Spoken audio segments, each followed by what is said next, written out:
नमस्कार, मी मनीषा. तुम्ही पाहत आहात देशोन्नती न्यूज चॅनल. पाहूयात आजच्या ठळक घडामोडी.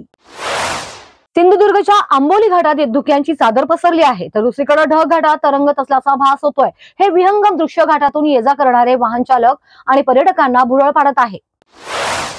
हळदीच्या कार्यक्रमात लावलेल्या डीजेनं घेतला तरुणाचा जीव. एकमेकांना चुकून धक्का लागल्यामुळे झाला होता वाद. जालना शहरामध्ये जुना जालना भागातील कैकाडी मोहल्ला या भागातील ही घटना आहे.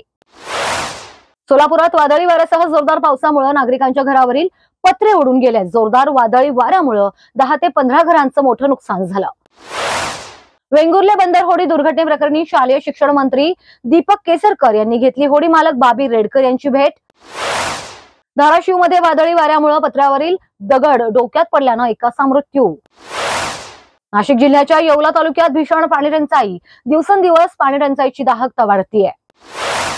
सत्ताधाऱ्यांकडून संविधान दहन करण्यासाठी मनुस्मृती परत आणण्याचा प्रयत्न केला जातोय. जितेंद्र आव्हाड यांचं वक्तव्य. कडाक्याच्या उन्हातून वाचण्यासाठी पर्यटकांची महाबळेश्वरला वाढली गर्दी. नाशिकमध्ये हम दो हमारे 12 चित्रपटाच्या विरोधात मुस्लिम समाज आक्रमक.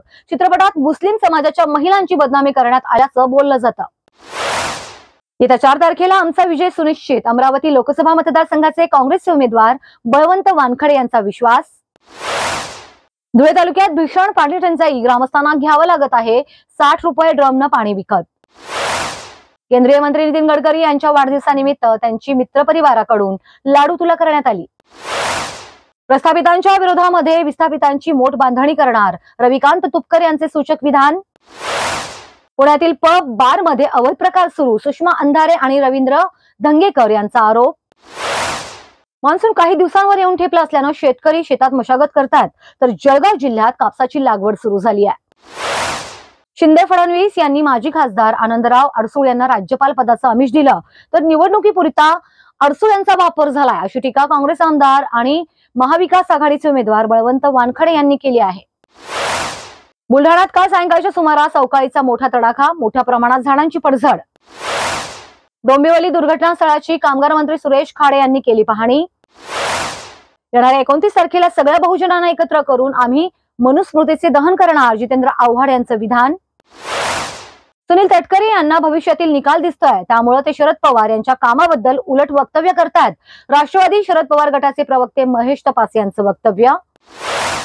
याचबरोबर आजचं बातमीपत्र संपलं. पुन्हा भेटूयात पुढच्या बातमीपत्रात. तोपर्यंत नमस्कार. ठळक घडामोडींसाठी देशोन्नती न्यूज चॅनलला सबस्क्राईब करा आणि बेल आयकॉन प्रेस करा. मुंबई, पुणे, नागपूर, मराठवाडा असो का विदर्भ, राजकीय, सामाजिक, शैक्षणिक क्षेत्र असो का क्रीडा, सर्वच घडामोडीचे विश्लेषण पाहायला विसरू नका. फक्त देशोन्नती न्यूजवर.